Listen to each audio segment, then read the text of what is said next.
Hi hello all welcome to Sunitha Krishna channel. Summer సీజన్లో body dehydrate అవ్వకుండా ఎలాంటి ఆహారం తీసుకుంటే మంచిదా అని మనం చూస్తూ ఉంటాం కదండి. ఇలా మజ్జిగ చారుని ప్రిపేర్ చేసుకున్నట్లయితే నోటికి కమ్మగా ఉండడమే కాకుండా బాడీ డీహైడ్రేట్ అవ్వకుండా కూల్గా ఉంటామండి. ఇక్కడ నేను మజ్జిగ చారు ప్రిపరేషన్ కోసం పెరుగులో కొంచెం వాటర్ వేసుకొని ఈ విధంగా గరిటతో మెదుపుకుంటున్నాను. లేదు అంటే మజ్జిగలా అయినా ప్రిపేర్ చేసుకోవచ్చు.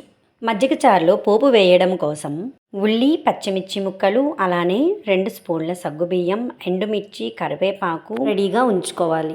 ఇప్పుడు స్టవ్ మీద కడాయి పెట్టుకొని 4 స్పూన్స్ ఆయిల్ వేసుకుందాం. ఈ ఆయిల్ వేడయ్యేలోపు ముందుగా రెడీగా ఉంచుకున్నటువంటి పెరుగులో కొంచెమంత పసుపు, రుచికి సరిపడినంత సాల్ట్ని వేసుకుందాం. ఆయిల్ వేడయింది. ఇప్పుడు ఇందులో సగ్గుబియ్యాన్ని వేసి కొంచెం ఫ్రై అయిన తర్వాత తీసుకొని పెరుగులో వేసేసుకోవటమే. సగ్గుబియ్యం ఎక్కువ ఫ్రై అవ్వాల్సినటువంటి అవసరం లేదు. మరిగినటువంటి ఆయిల్లో ఇలా వేసి అలా తీసేస్తే సరిపోతుంది. ఏంటి సగ్గుబియ్యం మజ్జిగ చారులో వేసుకోవడమా, ఎలా ఉంటుందో అని అనుకోవచ్చు, కానీ చాలా బాగుంటుంది. ఇప్పుడు పోపు వేపుకోవడానికి సరిపడినంత ఆయిల్ను ఉంచుకొని ఎక్స్ట్రా ఆయిల్ని పక్కకు తీసేసుకుందాం. మజ్జిగ చారు పోపు కోసం మినప్పప్పు, శనగపప్పు, జీలకర్ర, ఆవాలు అన్నిటినీ కొంచెం కొంచెం తీసుకుందాం. వీటన్నింటినీ ఆయిల్ వేడెక్కిన తర్వాత వేసి ఫ్రై చేసుకుందాం. పోపులు కొంచెం కలర్ చేంజ్ అవుతున్నప్పుడు ఇందులోనే 4 పచ్చిమిర్చి ముక్కలు, ఎండుమిర్చి, కరివేపాకు వేసి ఫ్రై చేసుకోవాలి. ఎండుమిర్చి, పచ్చిమిర్చి అనేది మీ టేస్ట్కి తగినట్లుగా మీరు కారాన్ని అడ్జస్ట్ చేసుకోవాలి. ఫైనల్గా మనం ముందు తరిగి ఉంచుకున్నటువంటి ఆనియన్ పీసెస్ కూడా వేసేసుకుందాం.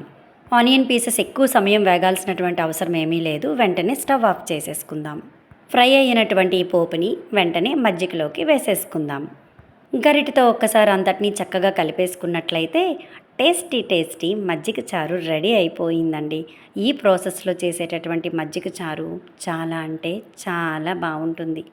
చక్కగా అన్నంలో కలుపుకొని తినేసినట్లయితే ఏ కర్రీస్ కూడా అవసరం లేదు. హాయిగా 3 పూట్లు చక్కగా అన్నంలో వేసుకొని దీంతోనే తినేయగలం, అంత బాగుంటుంది. మీరు కూడా మజ్జిగ చారుని ఇలా ప్రిపేర్ చేసి ఎలా వచ్చిందనేది నాకు కామెంట్ రూపంలో తెలియచేయండి. ఇలాంటి మంచి వీడియోస్ కోసం సునీత కృష్ణ ఛానల్ని లైక్ చేయండి, షేర్ చేయండి, సబ్స్క్రైబ్ చేసుకోండి.